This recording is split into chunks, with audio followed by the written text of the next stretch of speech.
নমস্কার, কেমন আছেন সবাই? চলে এসেছি ফুডি শ্রীপর্ণার নতুন আরেকটি ব্লগ নিয়ে। চিংড়ি বিরিয়ানি ঘরে তৈরি যা কিছু রান্নাই হচ্ছে আমাদের সবটাই স্বাস্থ্যসম্মত। আর আমাদের ভালোবাসার সব থেকে শুরুই হচ্ছে খাওয়া দিয়ে। চলে এসেছি চিংড়ি মাছের বিরিয়ানি নিয়ে।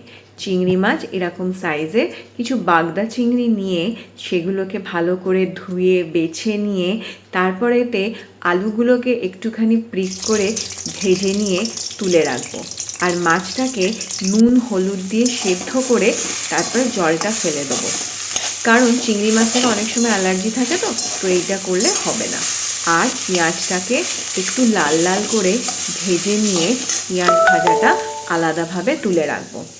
ভাজা পেঁয়াজটা তুলে রেখে তাতে কাজু কিশমিশ দিয়ে পেঁয়াজটাকে বেটে একটা পেস্ট তৈরি করে নেবো।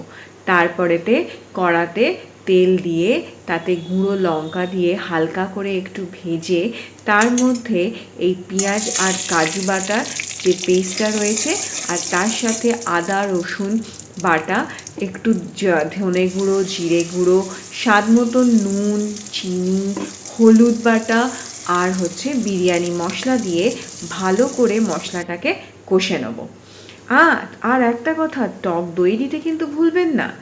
ভালো করে মিশিয়ে টক দই দিয়ে ভালো করে মিশ্রণটাকে নিয়ে নেড়ে চেড়ে যতক্ষণ না তেল ছাড়ে ততক্ষণ কিন্তু নাড়তে হবে। আর একটা জায়গায় হলুদ ভাত আর এক জায়গায় সাদা ভাতটা কিন্তু আগেই করে নিতে হবে। সাদা ভাত করবার সময় লেবু আর গোটা গরম মশলা আর নুন দিয়ে আর সামান্য তেল দিয়ে ভাতগুলো করে আলাদা করে নামিয়ে রাখবো। তারপরে একটা ডেচকির মধ্যে বাটার দিয়ে তার উপরে মশলা চিংড়ি মাছটা ঢেলে তারপরে একে একে ভাতগুলোকে দিয়ে উপর থেকে বাটার আর কেওড়া জল, গোলাপ জল আর মিঠা আতরের মিশ্রণ ছড়িয়ে চাপা দিয়ে দেবো। অন্তত আধ ঘন্টা দমে লো আর হাই ফ্লেমে দিলেই আমাদের তৈরি চিংড়ি বিরিয়ানি। স্যালাডের সাথে পরিবেশন করে খান, দুর্দান্ত স্বাদ কিন্তু খেতে হবে। সাবধানে থাকবেন। আসি।